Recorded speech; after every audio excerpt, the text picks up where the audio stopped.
يا جماعه بالصلاه على النبي، احب اقول كلمه للناس المعلمين اللي بيقولوا الاسعار نزلت والعلف نزل والكلام ده كله.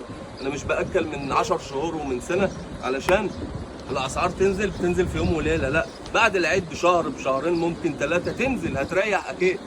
انما خروف زي ده برقي بالصلاه على النبي اهو، ليا صغيره تصفيه بالصلاه على النبي، الكيلو من ده مش هطلعه من هنا الا ب 175 جنيه.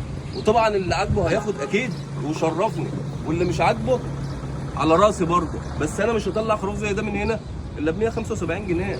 برقي خروف زي ده ب 170 جنيه، اللي هو اهو لقيته تقيله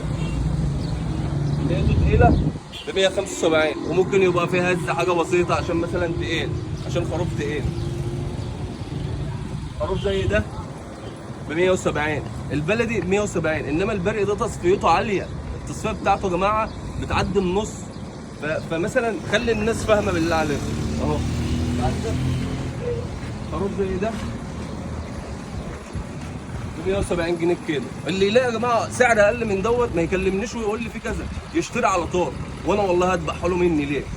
مش مشكله، مش عايز منه فلوس، بس عشان في ناس بتفضل تتكلم كتير يا جماعه من غير ما يعرفوا في فرق تصفيه. في خروف ممكن تجيبه الكيلو ب 150 جنيه، هو يعني 90 كيلو، خروف 90 كيلو ب 150 جنيه الكيلو، وخروف 90 كيلو ب 170 جنيه الكيلو. ابقى وريني الخروف ابو 150 جنيه هيصفي معاك زي ابو 170 ولا لا؟ صح؟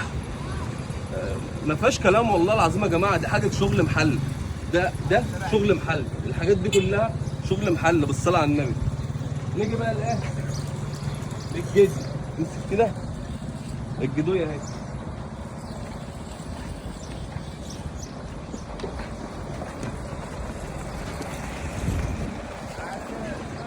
الجدويه يا جماعه، الجدي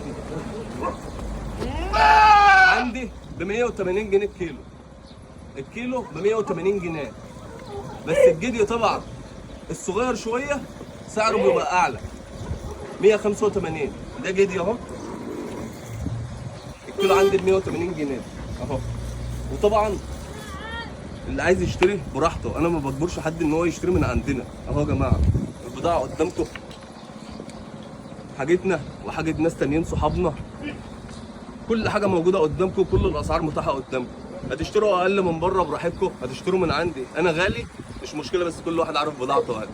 كل سنه وانتم طيبين، وعيد اضحى مبارك عليكم، وربنا يعوض علينا وعليكم بالخير واليوم والبركه. السلام عليكم.